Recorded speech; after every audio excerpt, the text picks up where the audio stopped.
My name is Julia Fitzgerald. I'm the CMO at Sylvan Learning, and I head up our marketing strategy, our digital efforts, and all of our franchise marketing and general consumer marketing. Storytelling is very important to a brand like Sylvan Learning. Really, what we do is we help children succeed. So when we do something that is that important to a family, it creates stories, it creates connections. It also lets a mom know where she can turn for help with her child, whether she wants her child to get ahead or whether she wants her child to catch up. By telling our stories, we can really connect with families and they can see themselves in what we do. It really helps a mom who needs us find us.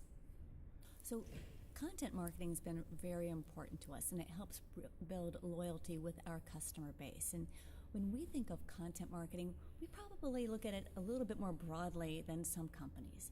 Now, our most critical content is our curriculum. It's the curriculum that we deliver to kids in centers. So as we have evolved it and we have put it on an iPad, this literally makes it adaptive learning. We have taken our content and we have kind of elevate it to the next level to really get the best results for the kids. Another way that we look at content is what we deliver to mom. She really wants to know, how is my child doing now that he's enrolled at Sylvan? So we have a platform called My Sylvan, where literally after her child is done with the lesson, she can refer to this and there's an upload of everything her child accomplished in that session. Now, that is content that is really important to her. Now, on a more broad kind of subject matter, we like to provide content that is really of general interest to our category, which is education in and of itself. And for this, we use our blog called Sylvan Source. Now, this content isn't the stuff you really want to talk about on your website. It's more dynamic, it's more fluid, it's things that a mom might want to read and then share. It helps moms every place trust Sylvan, that we have our finger on the pulse and that we know what's important to her. So as we embark on our content strategies, I know as the CMO that I have to be able to measure them. I have to be able to justify the investment that we make in content. So really, I measure in a couple of ways.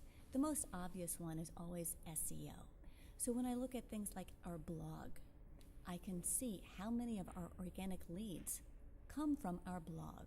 So it is a hard, measurable number. When I look at things like our referrals, I can also see that people who are visiting our blog more frequently and are coming back to our website more frequently are also referring other families to Sylvan. This is that loyalty, this is that holy grail that you're looking for. Another piece of content that we have developed is our app network.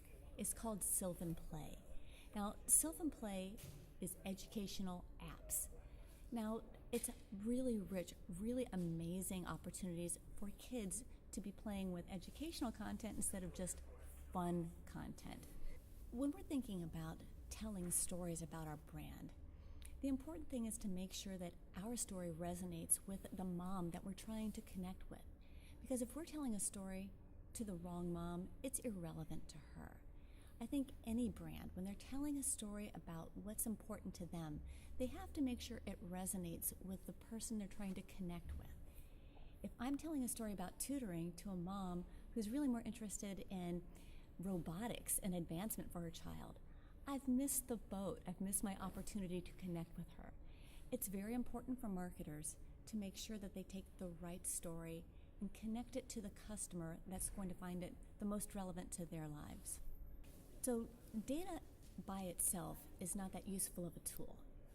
But when you know what you're trying to do and you have an objective, data is vital. So when I am trying to identify who to connect with, I have to go back and I look at my data. I can see who has already engaged with us but didn't become a student. So I can take the right message and deliver the right message to that mom to see if I can cross her over the line. But then I need to look at my data and have a completely different message and offer even to a mom who hasn't really connected with us yet. Without having data, I don't know which family is at which point in their decision-making journey. But data can tell me who this mom is, where she is in her decision-making journey, and what is the most appropriate piece of content to deliver at the right time. So organizational structure for marketing right now is, I think, a very fluid thing. And I'm not exaggerating to say that I have changed our internal structure probably 5 times in the last 2 years, just to keep evolving with where we see business evolving. But the structure is not just within marketing itself. It extends to the other groups within your company. So for example, there's very little that we do that is not technology related. So I need to hook up with my CTO in a way that our groups never had to do before. And sometimes it makes for discomfort. There's silos, there's old ways of doing things, there's comfort levels, there's a little turf maybe here and there, but what I'm trying to do is make kind of a best in breed. So you have the best of my digital marketing team connected with the best of the implementers from the tech team. And I like to actually sit them all together in the same pod. And this proximity, although it might sound silly, it actually makes a difference in how teams work together. So really connecting the marketing team with the tech team is vital. Now, in some companies, the data team is outside of the marketing group. I would find that difficult. At least in a company like ours, we're lead generation. So the marketing spend directly impacts the yield that our company gets, like who is coming in to see us. That's our lifeblood. Therefore, I've moved the data group into marketing so that they can help us understand what is the yield of the dollars that we're spending to bring customers in. So those are some of the changes that we've seen, and from what I see in the media, it looks like a lot of companies are grappling with how to stay current and really efficient with this kind of fluid evolution of marketing. So my big project this year is launching a new brand called Sylvan Edge. Now, Sylvan has always been known to be the #1 in tutoring, but our goals are aggressive. We want to be the #1 in education. So we're not only talking to families who need tutoring help if their child has fallen behind, we're looking to families who are looking to get an edge with Sylvan Edge. So this is robotics, this is coding, this is accelerated math, really for elementary age children. So we're looking at taking these kids and getting them enthusiastic about STEM at a really early age. I'm especially looking to get those girls too, because there's so many girls who are disengaged from STEM. And if you try to start at high school, you've missed the boat. So Sylvan is embracing this, and we're going to reach out to families to say, hey, get your elementary age children involved in STEM.